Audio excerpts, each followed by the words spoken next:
Et si l'Algérie était redevenue la pièce centrale d'un affrontement silencieux entre Washington et Moscou? Ces dernières semaines, un signal fort est apparu, un repositionnement stratégique autour d'Alger et un retour remarqué de Donald Trump dans l'équation. Que disent réellement Trump sur la force et la puissance algérienne? Derrière les déclarations officielles, une question dérange. Les grandes puissances cherchent-elles un partenariat ou un basculement? Restez bien jusqu'à la fin, parce que ce qui se joue dépasse largement une simple coopération militaire.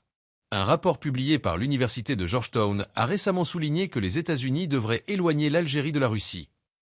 Le ton est révélateur. Il ne s'agit plus d'observer. Il s'agit d'agir. Pourquoi?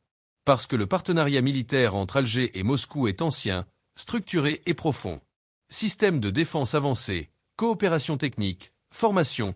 Dans un contexte de tensions accrues entre Washington et Moscou, chaque alliance compte. Et l'Algérie n'est pas un acteur secondaire. Depuis l'escalade entre les États-Unis et la Russie, la rivalité ne se limite plus à l'Europe de l'Est. Elle s'étend à l'Afrique, au Sahel, à la Méditerranée. Et au centre de cette carte stratégique, l'Algérie. Position géographique clé. Poids énergétique majeur pour l'Europe. Capacité militaire parmi les plus importantes d'Afrique du Nord. Pour Washington, laisser Moscou consolider sa présence ici serait une erreur stratégique. Pour Moscou, perdre Alger serait un recul symbolique majeur. La concurrence devient donc inévitable. Mais il y a un élément que beaucoup d'analystes occidentaux semblent sous-estimer. L'Algérie n'est pas dans une logique d'alignement. Depuis l'indépendance, la doctrine diplomatique repose sur le non-alignement et l'indépendance décisionnelle. Le président Abdelmadjid Tebboune l'a rappelé à plusieurs reprises.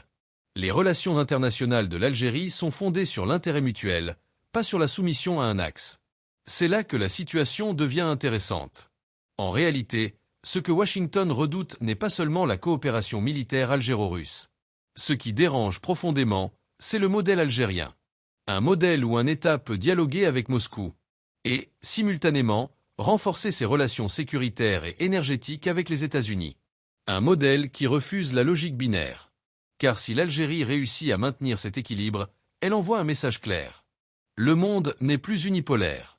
Et aucun pays n'est obligé de choisir un camp. Pour les stratèges américains, cela complique les calculs. Pour Moscou, cela impose le respect de l'autonomie algérienne. Dans les deux cas, Alger impose ses règles. Il faut comprendre une chose essentielle. Les grandes puissances préfèrent les partenaires prévisibles. Mais elles sont déstabilisées par les partenaires indépendants. L'Algérie ne cache pas ses relations. Elle ne manœuvre pas dans l'ombre.